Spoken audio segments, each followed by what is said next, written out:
하는데 원칙은 방해 거부하지 못하죠.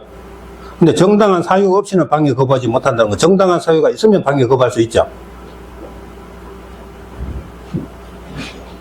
자, 그리고 정표 허가증 지니고 보여야 이 출입권자는요, 출입 권한이 있다는 정표 허가증 이런 거 지니고 보여야 됩니다. 그러면 1번, 2번 두 개 묶어가지고 바로 밑에다 위반이라고 적어봐요. 여기서 위반은 뭐죠? 정당한 사유 없이 방해 거부했다거나 정표 허가증 안 보이고 무단으로 막 출입했다거나 이런 게죠, 그죠? 그때는 벌칙이 얼마 될까요? 거기서 저 밑에 6번 쪽으로 줄을 쫙 꺼봐요. 6번. 얼마죠? 1천만 원 과태료. 그 밑에 1번, 2번이 바로 위반이죠, 그죠? 1천만 원 과태료 밑에다가 1년 1천만 원 징역 벌금 X 이렇게 쓰세요. 시험 나왔어요. 1천만 원 과태료지 1년 1천만 원 징역 벌금이 아니라는 거죠. 왜 그런 문제를 냈을까요? 1천만 원이 똑같잖아요, 그죠? 그래서 헷갈리라고. 근데 다르죠. 여러분, 과태료는 행정청이 부과하는 행정질서벌이고 징역 벌금은 법원에서 부과하는 행정형벌인 거 아시죠? 중개사법이 나오잖아요, 그죠?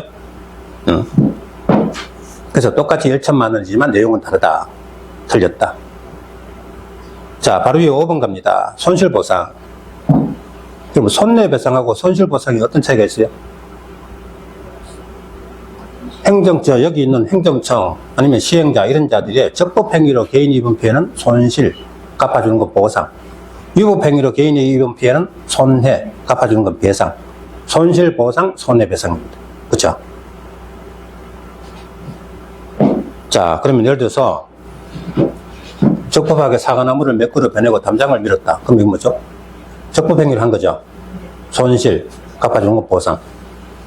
근데 과소원 지키는 개를 잡아먹었다? 자, 위법행위죠. 손해, 배상. 이렇게 됩니다.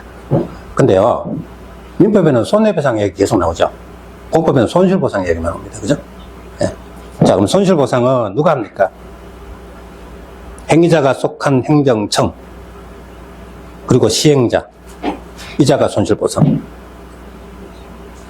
근데 행위자가 속한 행정청 밑에다가 행위자 X, 행위자가 보상한다 이러면 안 돼요. 행위자가 속한 행정청이 보상합니다. 자, 보세요. 경기도에 공무원이 나가지고 사과나무 변했다. 그럼 행위자 그러면 그 공무원 개인이 자기 돈으로 보상한다 이 말이잖아요. 그건 아니죠, 그죠? 그자가 속한 행정청, 경기도에서 보상한다. 그럼 시행자 같으면 현대건설의 직원이 시행자가 아니고 현대건설이 시행자죠, 그죠? 시행자가 보상한답니다. 그럼 보상 절차는요? 둘째 줄에 협의. 보상 금액을 협의하는 거죠. 누구하고 누가 협의합니까? 보상할 자, 그리고 손실 받은 자, 협의.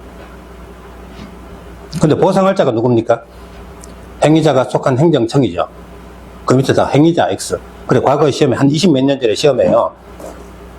행위자와 손실 받은 자가 협의하여야 한다. 틀렸죠? 행위자가 속한 행정청과 손실 받은 자가 협의해야 한다. 그래, 맞죠? 그죠? 거기 대입하는 말을 행위자 해가지고 틀렸다. 이런 문제가 나온 적이 있어요. 자, 이렇게 해서 타인 토지 출입 다 됐습니다. 타인 토지 출입은 약간 복잡하죠. 그래서 여기서 문제가 잘 나온다, 이겁니다. 네. 지나가다 보면 출제위원들이 국회법 12문제 같은 여기서 한 문제 내고 싶어 한다, 이 말입니다. 자, 넘어갑니다. 비용 부담. 도시계획 시설사업 비용은 누가 부담할까요?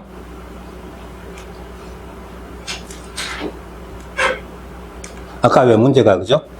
요렇게 해놓고, 여기 기억, 니은 해서 괄호 띄워놓고, 이거, 그죠? 두 개 고르는 문제가 시험에 나온 적이 있다. 조문을 그대로 써놓고요. 국회법 130조. 자, 국회법에, 워낙 공법이, 그죠? 분량이 많은 법인지 아시겠죠? 국회법이 여기서 벌써 130조가 나와요. 그죠? 네. 조문이 엄청 많습니다. 자, 비용 부담 갑니다. 무슨 돈으로 사업을 할 거냐? 자, 전국에 걸쳐서 도시계획 시설 사업 많이 합니다. 근데 그 사업하면서 항상 문제가 뭐죠? 돈, 비용. 그죠? 그래서 국회법에 도시계획 시설 사업, 도시개발 사업, 정비 사업, 이 도시계획 사업 세 가지 끝에 가면 꼭 비용 부담 나와요. 무슨 돈으로? 누가 부담할 거예요? 원칙은 시행자 부담. 그럼 이들이 다 시행자입니다. 만약에 국가가 시행하는 경우는 국가 예산으로, 즉 국토교통부 장관이 철도를 건설한다. 그럼 비용은 누구? 국가 예산. 지자체가 시행하는 경우는 지자체가 부담합니다. 그럼 서울시에서 지하철 건설하면 서울시에서 부담한다는 거죠. 근데 문제는 이겁니다. 행정청 아닌 자가 시행하는 경우. 그 만약에 현대건설이 행정청 아닌데 시행자 지정받아서 도로를 건설한다. 그럼 누가 부담해요? 법조문에 그자가 부담한다 이렇게 돼 있어요. 그자가 누구죠? 행정청 아닌 시행자죠.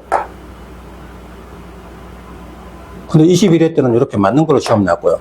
22회 때는 행정청 아닌 자가 시행하는 경우는 관할 시장 군수가 부담한다. 맞아요? 근데 시험 칠 때요, 이거 생각 안 하고 시험 치러 가는 사람은 가만히 생각할까? 아, 그럼 현대건설이 이천시장으로부터 시행자 지정받아 도로 건설한다. 그럼 현대건설이 시행하더라도 비용은 관할 시장군수 이천시장이 부담하는 거 맞지 않을까 하고 생각해보고 동그라미 치죠. 근데 그게 아니다. 공사 대금은 별도로 받고 공사 비용은 현대건설이 자기 돈으로 일단 부담한다 이런 이야기입니다. 그죠? 조문에 이렇게 쓰여 있는 거는 현대건설이 시행자라면 그저 현대건설이 자기 돈으로 부담한다. 그리고 대금은 별도로 받는다 이런 뜻으로 보면 돼요. 근데 혼자 생각해가지고 관할 시장 군수가 부담하는 거 맞지 않을까 이러면 안 된다는 거. 아셨죠? 이렇게 문제 나왔다는 거. 네. 그죠? 시행자. 어쨌든 시행자. 근데 문제는 여기 고속도로 건설하는데 시행자가 부담하는 게 원칙인데 시행자 아닌 자, 누구 어떤 자? 관할, 여기 이 지역을 관할하는 시장 군수나 이런 자, 즉 지방자치단체에게 비용을 부담시키는 경우가 있다는 겁니다. 자, 그게 그로 인해서 이익받는 지자체가 부담하는 경우가 있다. 이자는 시행자가 아닌데 비용을 일부를 내놔야 되는 경우가 있다는 겁니다. 근데 이익받는 지자체가 부담하려면 그 시행자가 행정청이 시행자라 돼요. 즉 국장이나 시도지사 같은 행정청이 시행자가 시행할 때는 이자가 비용을 부담하는데 이익받는 지자체 보고도 비용 좀 내놔라 이렇게 할 수 있다. 전부를 얘기하면 안 되고 일부 내놔라 할 수 있다는 겁니다. 근데 행정청 아닌 시행자를 현대건설이 고속도로 건설하면서 인접한 원주시장 보고 비용 일부 내놔라 이건 안 돼요. 행정청 아닌 시행자는 이익받는 지자체에게 비용 부담 못 시키고 행정청이 시행자만 비용 부담 시킬 수 있는 겁니다. 시험은 이렇게 나왔어요. 행정청 아닌 시행자는 이익받는 지자체에 비용 부담 시킬 수 없다. 보시면 됩니다. 자, 일부러입니다. 자, 보세요.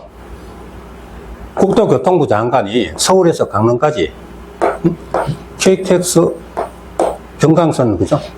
철도를 건설했다. 근데 일단 비용은요, 국가가 시행하니까 시행자 국가 예산으로 부담하죠. 근데 이익받는 지자체에게 비용 일부를 부담시킬 수 있다는 겁니다. 그러면 국토교통부 장관이 서울시에, 경기도에, 강원도에 비용 일부를 내놔라. 이렇게 할 수 있는 거죠. 근데 일부를 이 자리에 전부를 하면, 전부가 들어가면 틀려요. 공부하다 보면 전부, 일부, 전부 또는 일부 이런 말이 많이 나옵니다. 근데 그런 거 가지고 문제 내면요, 야, 무슨 문제를 이렇게 장난치지 내냐. 그게 아닙니다. 이유가 있어요. 그럼 국토교통부 장관이 시행하면서 비용 전부 다 지자체에게 다 부담시킬 것 같으면 차라리 처음부터 지자체 보고 시행하라 하지, 그죠? 그래서 일부러집니다. 전부가 들어가면 안 되는 거예요, 그죠? 응? 원칙은 시행자가 내고 일부를 부담시켜주는 거죠. 여기 전부가 들어가면 안 된다는 거. 여기 시험에 나왔다는 거. 주의하시고. 그 다음에 행정청이 시행자만 부담시켜주는, 행정청 아닌 시행자일 때는 부담시킬 수 없다는 거. 여기 또 하나 문제라고. 여기 문제라고, 그죠? 자, 그럼 보세요. 행정청이 시행자들, 이익받는 시도, 시군, 즉 이익받는 지자체 또는 이익받는 공공시설 관리자, 이건 누구죠? 보세요. 만약에 철도를 건설하면요, 이익받는 공공시설 관리자, 일속, 철도공사. 그죠? 국토교통부 장관이 철도 건설하면 공공시설 관리자는 철도공사, 코레일이죠, 그죠? 거기도 비용 일부 내놔라 할 수 있겠죠? 비용 일부를 부담시킬 수 있다. 이 자리에 전부 들어가면 틀린다. 21회. 자, 근데 문제는 일부를 부담시키려면 협의를 해야 되죠. 행정청이 시행자하고 이익받는 지자체하고 사이에 얼마를 부담시킬까 협의가 돼야 되죠, 그죠? 그 금액을 가지고 덜 내겠다, 더 내라, 뭐 이런 식으로 밀당을 할 거 아니겠어요? 근데 협의를, 이거는 성립하는 건데, 협의가 만약에 불성립한다면, 국장이 시행자, 시도지사 시행자로 나눠보자. 국장이 시행자는 국토교통부 장관이 서울시, 경기도, 강원도하고 협의했는데 협의가 안 된다. 그러면 국장은 행안부 장관. 행안부 장관이 누구죠? 행정안전부 장관. 옛날로 말하면 내무부 장관입니다. 행정안전부 장관은 전국의 지자체하고 경찰을 관할하는 장관이에요. 그죠? 그럼 이익받는 지자체니까 지자체를 관할하는 장관, 행안부 장관하고 같은 장관이니까 대등하죠. 그래서 협의한다 그래요. 보상 금액을 협의하는 겁니다. 그죠? 비용 금액을 협의하는 거예요. 근데 시도지사는요, 만약에 경기도지사가 사업을 시행했다. 그럼 이익받는 지자체에게 비용 부담, 강원도라 했는데 비용 부담 시키려면 어떻게 한다? 행안부 장관? 자, 시도지사하고 행안부 장관하고 누가 더 높아요? 행안부 장관? 경기도지사가 행안부 장관보다 더 높지 않냐? 대권 후보도 되는데, 그죠? 그건 아닙니다. 행안부 장관은 국가를 대표하는 거고, 시도에서는 지자체죠, 그죠? 그래서 이게 더 높아요. 그럼 시도에서는 행안부 장관 결정에 따른다, 이렇게만. 용어가 다르죠? 국장은 행안부 장관하고 협의하고, 시도에서는 행안부 장관 결정에 따른다, 이렇게만 쓰는 겁니다. 자, 그러면, 여기까지를 문제 한번 보죠. 109쪽 맨 위에 비용 부담, 시행자 부담 줄 쳐주시고, 둘째 줄에 국가가 하는 경우 국가 예산, 지자체가 하는 경우 지자체가, 행정청 아닌 자가 하는 경우 그자죠. 그자가 누구죠? 이퀄 시행자죠. 시행자. 그 밑에서 시장 군수 X. 이때 시장 군수가 부담한다 이러면 틀린다. 그 심 나왔던 겁니다. 그자가 부담한다. 그 다음에 2번. 국장이나 시도지, 2번의 첫째 줄, 2번의 1 첫째 줄. 국장이나 시도지사 밑에다 행이라고 쓰세요. 전부 행정청이죠. 행정청이 시행한 사업으로, 그럼 이때는요,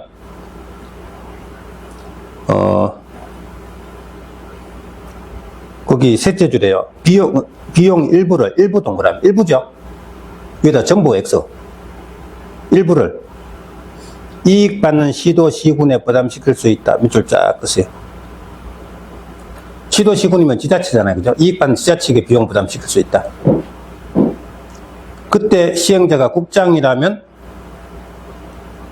행안부 장관과 협의 동그라미. 국장은 행안부 장관을 대등하니까 협의죠. 그 다음에 2번에 1, 시도지사. 시도지사는 행안부 장관 결정에 따른다. 자, 그리고 맨 밑에 가면 비용 부담 범위입니다. 이 비용 부담 범위는요, 이번에 하지 맙시다. 그죠? 여기까지 하면 너무, 그저 머리 아프니까 다음 진도 갈 때 하자 이겁니다. 자, 이렇게 해서 도시계획 시설 사업이 다 끝났습니다. 그냥 넘겨보세요.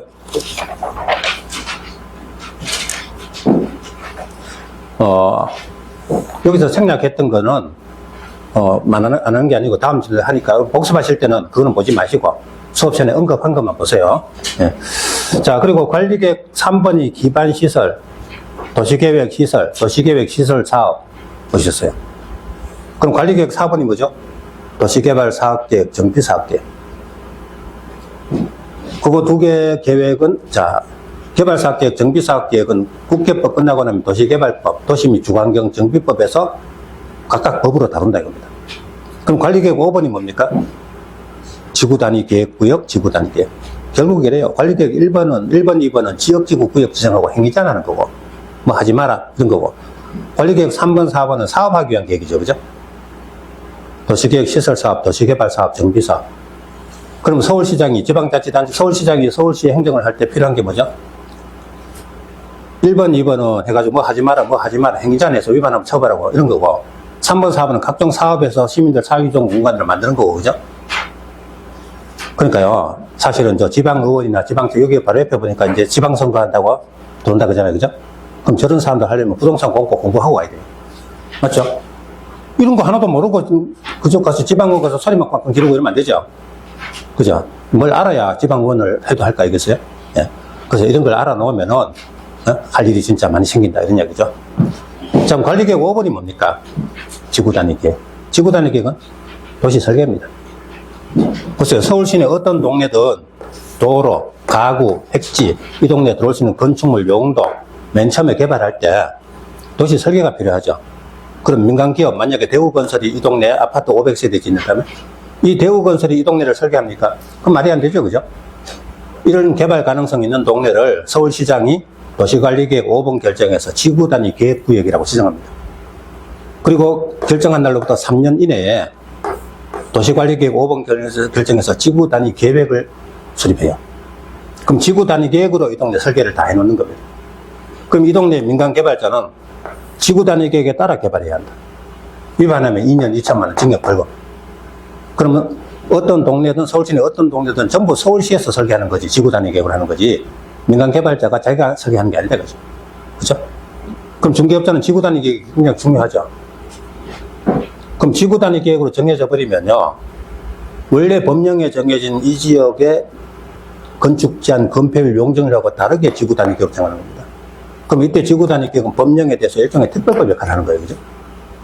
그럼 지구단위 계획 정해진 동네는 지구단위 계획에 따르고 지구단위 계획 없는 동네는 법령에 따른다. 이 말이죠. 그죠? 그때 중개업자가, 거래 당사자들에게 법령대로 중개하면 안 된다. 그럼 지구단위 계획 있는 동네는 지구단위 계획 가지고 중개를 해야 된다. 이 말이죠. 그죠? 그래서 여러분 중개업자들 보면요. 지구단위 계획 어떻고 자기들끼리 막 이야기하는 겁니다. 그죠? 그러니까 공법을 알아야 중개업을 할 수 있는 거예요. 예. 자, 그러면 지구단위 계획을 보십니다. 조금만 보고 가겠습니다. 자, 먼저 지구단위 계획의 보죠.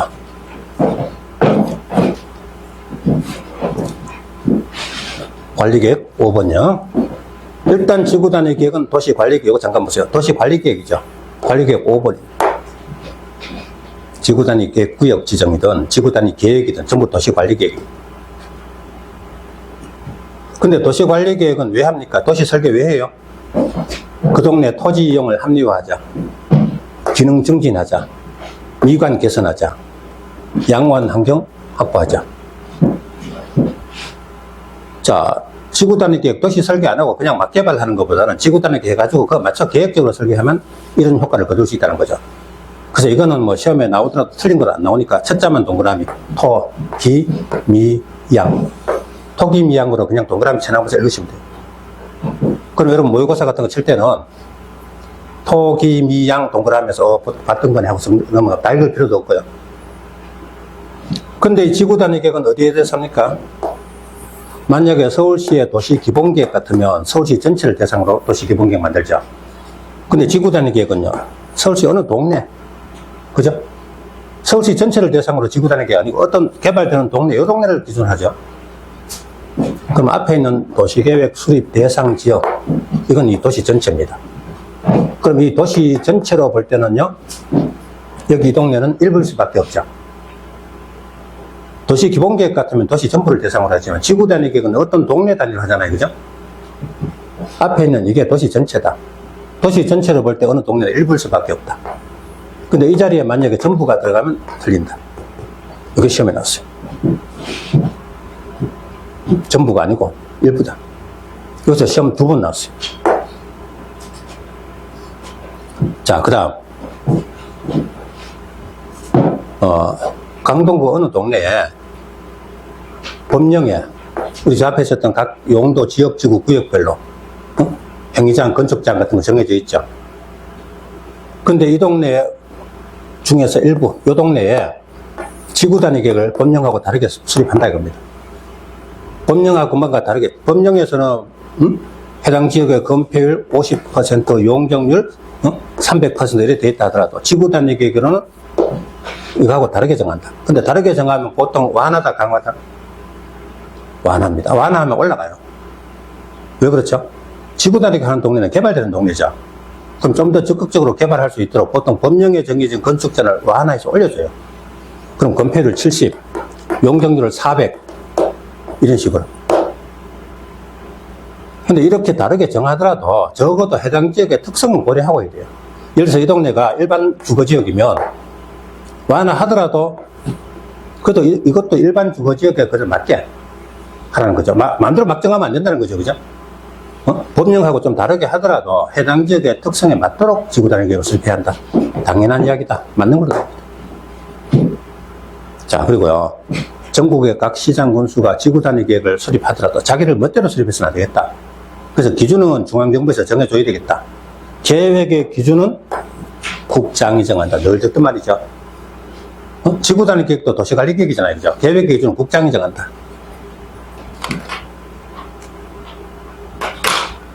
지구 단위 계획 구역이든 지구 단위 계획이든 전부 뭐로? 도시관리계획 결정해서 지정도 하고 수립도 하는 거다. 둘 다 도시관리계획입니다. 근데 결정권자는 누구요? 국장, 시도의사, 시장군수 다 된다. 다만 그 중에서 앞에 이런 게 있었죠. 시장군수가 위반한 지구 단위 계획 구역은 시장군수가 직접 결정한다고 하나 봤죠. 그죠? 시장군수는 다른 관리계획 결정권자는 보통 시도의사 아니면 국장인데요. 자, 앞에 그런 이야기 했잖아요. 원칙은 시도의사고, 자, 국장이 위반한 거라든지, 이런 거는 국장이 결정한다. 그런 이야기. 그 다음에 구역 가운데 개발제한구역은 국장만, 또 시가와 조정구역 중에 국가계획 연계하는 거는 국장. 그냥 시가와 조정구역은 시도의사, 도시자연보호구역도 시도의사. 그런 이야기 들어봤죠? 자, 수산자원보호구역은 해양수산부 장관. 근데, 시장군수가 위반한 지구단위 계획구역, 지구단위 계획만 누가 결정? 시장군수가 직접 결정한다. 시험 잘 나온다 그랬죠, 그죠? 어쨌든 이들이 결정한다. 여기 시험 이렇게 말했죠. 근데 이런 거 나오면 이건 누구나 다 맞추는 문제가 나온다. 다 맞춰요, 이건. 자, 그래 놓고 이제부터 한다. 지구단위 계획구역이라는 무대를 먼저 만들어 놓고 지구단위 계획 수립에는 공연. 자, 제가 그랬잖아요. 항상 공부하면요. 무대 먼저 설치하고 그 다음에 공연을 한다. 광역계획권 지정하고 광역도시계획 수립하고 지구단위 계획구역 지정하고 지구단위 계획 수립하고 이런 식으로. 그럼 지구단위 계획구역 지정을 공부해보자 이겁니다. 지구단위 계획구역 지정하면 개발 보전 중에 어디죠? 개발이죠. 그럼 어떤 동네가 개발되면 중개업자는 개발이 중요하죠. 그죠? 그래서 제가 원주에 강의하면서 자, KTX 살려고 만종역으로 왔는데, 그죠? 만종역 입구에 플래카드가 붙었어요. 그죠? 몇 년 전에. 경축, 지구단위 계획구역 지정, 이런 식으로. 왜 경축하죠? 그 동네 토지 소유자들 입장에서는 어때요? 그러면 지구단위 계획구역 지정하면 개발되니까 땅값 올라가고 건물값 올라가죠. 그죠? 그러니까 당연히 경축하죠. 그런 이야기입니다. 여러분도 어느 동네에 가면 재개발, 재건축 하면 지구단위 계획구역 지정 이런 이야기 막 붙어요. 그죠? 여기는 개발되는 동네입니다. 그럼 지구단위 계획구역은 도관농자, 도시관리, 농림, 자연 중에 어디에 많다? 도시적이죠. 도시적은 동네마다 다 개발이죠. 그죠? 여기는 지구단위 계획구역 많이 됩니다. 그럼 도시지역 외 지역은, 비도시 지역은 어디요? 관농자죠. 관리, 농림, 자연. 그럼 도시지역 외 지역은 보통 농림, 자연 같은 건 주로 보전이죠. 그죠? 그러니까 지구단위 계획구역 지정될 가능성이 별로 없죠. 근데 도시지역 외 지역이라도 다음의 곳에는 지구단위 계획구역 지정할 수 있다. 어디요? 계획관리지역. 관리지역 중에 보호생계, 계획관리지역은 사람들 모여 사는 마을이죠. 그 동네는 개발 가능성 있죠. 계획관리지역에 지정할 수 있다. 또 관농자 지역 가운데 계획관리 외에도 어떤 동네가 개발진흥지구로 지정이 됐다면, 지구 가운데 개발진흥지구는 개발을 하는 것이잖아요. 그죠? 이거 지정됐다면 여기도 지구단위 계획구역 지정할 수 있다. 도시지역은 전면적으로 지구단위 계획 하는 거고, 비도시 지역은 계획관리지역하고 개발진흥지구라면 지구단위 계획구역 지정할 수 있다. 그 정도 해놓고 좀 쉬었다가 하도록 하겠습니다.